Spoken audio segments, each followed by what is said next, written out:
ท่านผู้ชมกลับเข้ามาสู่ระยะที่2ระยะสนทนาธรรมหัวข้อสนทนาในมื้อนี้การเฮ็ดบุญมีความสำคัญอย่างใด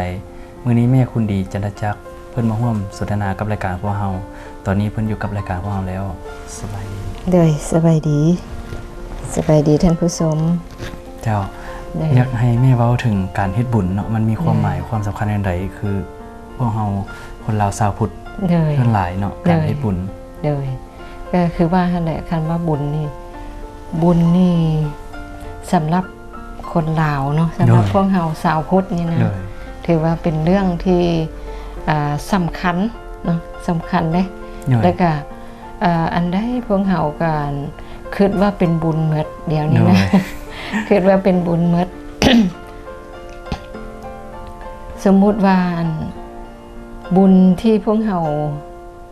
มีเดี๋ยวนี้เนี่ยนะเกือบว่าหลายเนาะบุญปีใหม่ช่วงนี้เป็นบุญ เป็นบุญปีใหม่กินเจียงเนาะก็ถือว่าปีใหม่นี่มีหลายจังน้อยกับปีใหม่สากลเด้ปีใหม่สากลเฮาก็ฉลองเฮาก็เฮ็ดบุญปีใหม่เผามงปีใหม่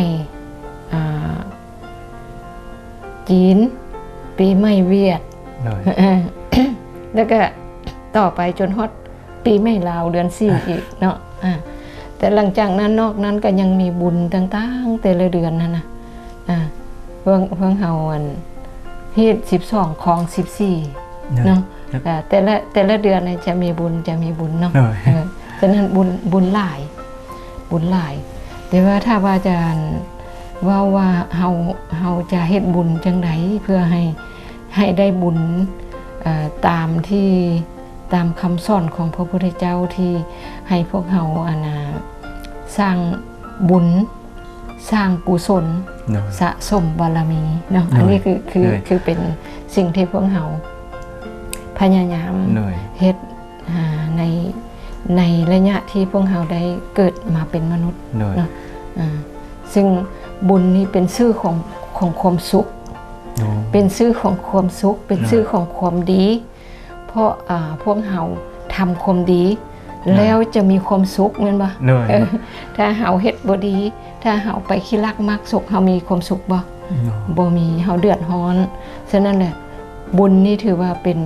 ป็นความสุขถ้าว่าเฮาทำความดีแล้วก็จะมีสุขเป็นผลมีสุขเป็นกำไรเห็นบ่มีความสุขเป็นวิบากเนาะเฮาเว้าเกี่ยวกับเรื่องกรรม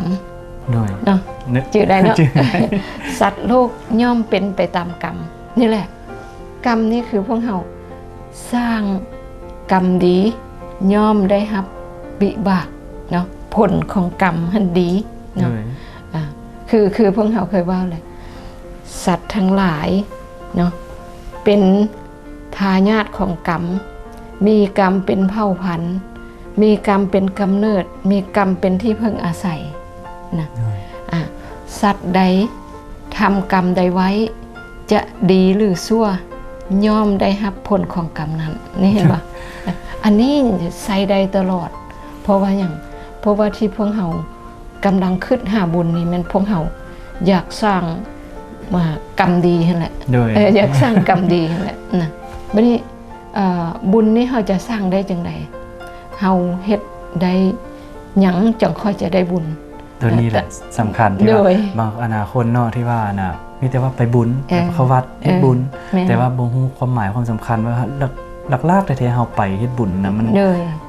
เฮ็ดแนวใดสินะจังได้บุญขึ้นมาแม่นเพราะว่าถ้าว่าเฮาบ่เข้าใจก็จะไปแล้วเฮ็ดบ่ถูกเนาะไปแล้วเฮ็ดบ่ถูกอาจจะบ่ได้บุญได้บาปแม่นบ่ถ้าว่าไปบุญแล้ว ไปกินเหล้าอยู่วัดอยู่วัดเองได้ จะได้บุญบ่ได้เพราะว่าอย่างมันไปผิดศีล5แล้วไปบุญเฮาก็คิดว่าไปบุญวัดเพิ่นเฮ็ดบุญแต่อยู่วัดก็มีเหล้าขายก็ไปกินเหล้า กินเหล้าเมาตีกันอยู่วัดบาปอีกซ้อนอีกเนาะฉะนั้นตามคำสอนของพระพุทธเจ้าเนี่ยนะเพิ่นเอิ้นบุญกิริยา3ทางมาแห่งบุญ3ทางให้แม่เว้าถึงว่าทางมาแห่งบุญ3ทางแล้วมันเป็นอย่างใดโดยนี่ทางมาแห่งบุญ3ทางพวกเขาสามารถสร้างบุญได้3ทางคือ1การให้ทาน2การรักษาศีล3การภาวนา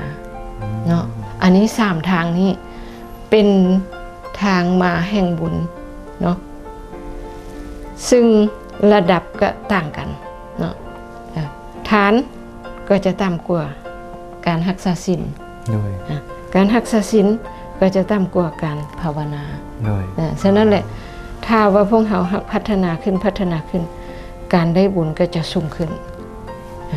การให้ทานนี่คันที่ว่าล่ะเพิ่นเอิ้นทานละไม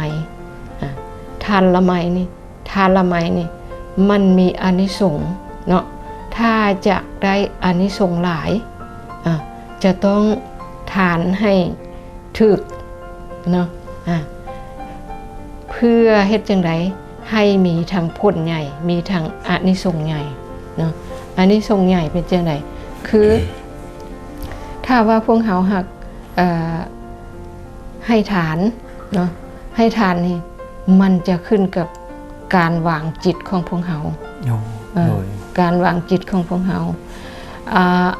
การให้ทานนี่มีอานิสงส์ที่สำคัญอยู่5ประการคือ1ภัยคนทั้งหลายก็จะฮักเป็นที่ฮักของคนทั้งหลายมันบ่ถ้าว่าเป็นผู้มักให้ทานนะเป็นที่ฮักของคนทั้งหลาย2สัพบุรุษคือคนดีนะจะคบหากับคนให้ทานนะย่อมคบหาเนาะ3กิตติศักดิ์อันดีงามย่อมกระจรไปหมายความว่าชื่อเสียงของคนนั้นจะกระจรไปไกลเนาะจะเป็นผู้เหินห่างจากจะเป็นผู้บ่เหินห่างจากธรรมของคฤหัสถ์หมายความว่าจะเป็นผู้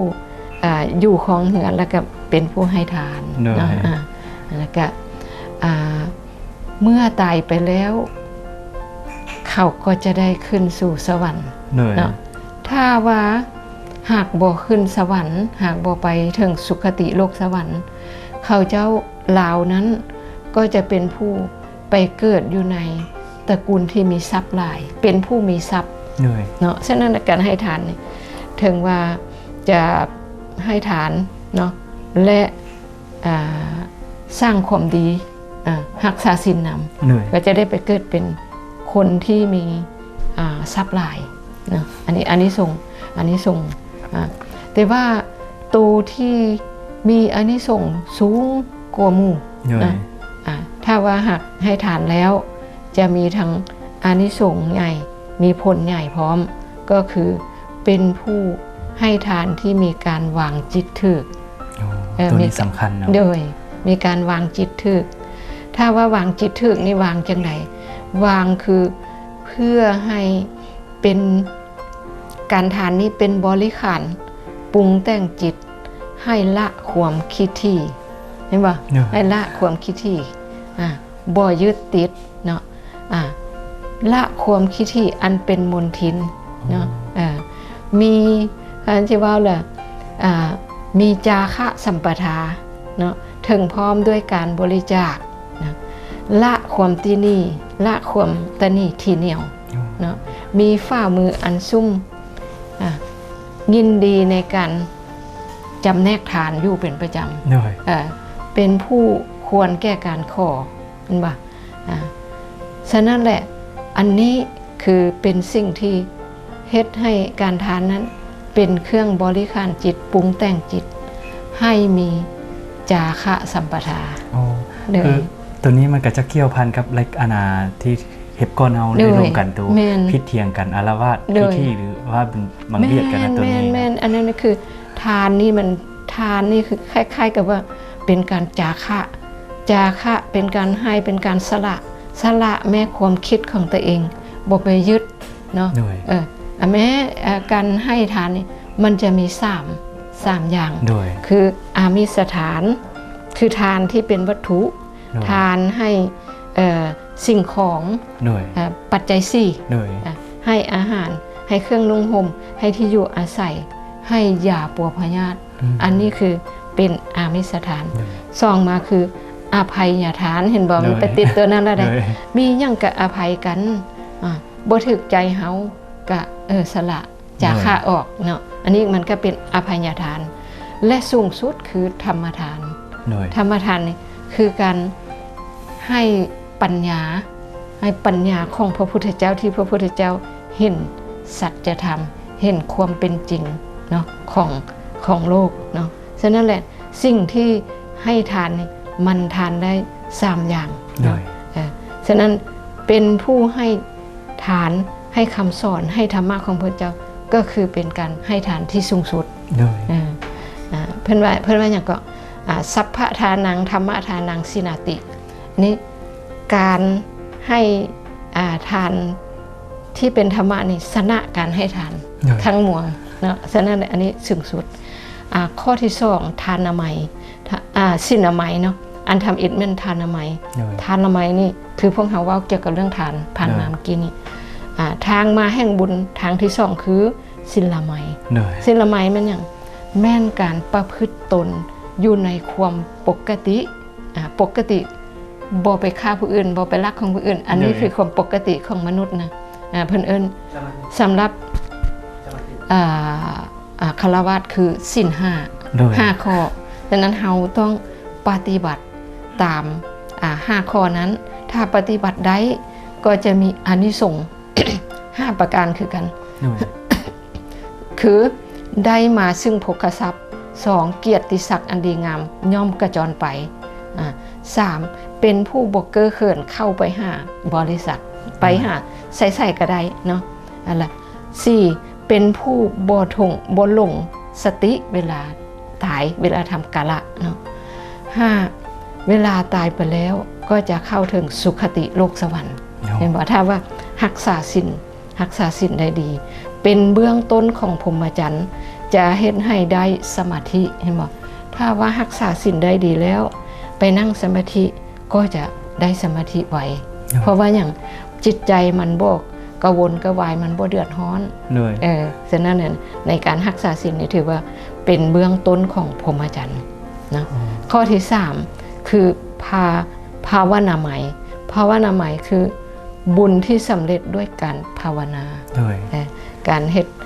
เจริญพัฒนาทางจิตเฮานี่แหละถ้าว่าเฮาพัฒนาจิตหรือว่าการปฏิบัติธรรมหรือว่าการฝึกสติให้เฮามีฝึกสติมีการรู้จักว่าอันใดดีอันใดควรเฮ็ดอันใดบ่ควรเฮ็ดเห็นบ่สติต้องอยู่ปัจจุบันตลอดเนาะหลักของการปฏิบัติก็คือมีสมถะและวิปัสสนาวิปัสสนาคือเวลาเฮาเฮ็ดให้จิตเฮานิ่งสงบแล้วก็ให้เข้าถึงการพิจารณาตึกตองเห็นธรรมที่เป็นธรรมชาติอยู่ในชีวิตของเฮาเนาะนี่คือเป็นสิ่งที่พวกเฮาควรรักษาควรปฏิบัติ3ทางนี้จะเฮ็ดบุญยามใดก็ตามจะเฮ็ดบุญอยู่เฮือนก็ตามเนาะเฮ็ดบุญอยู่เฮือนก็ตามถ้าว่าเฮาเฮ็ดบุญอยู่เฮือนเฮาก็ต้องสร้างโอกาสให้มันเกิด3อย่างนี้มีการให้ทาน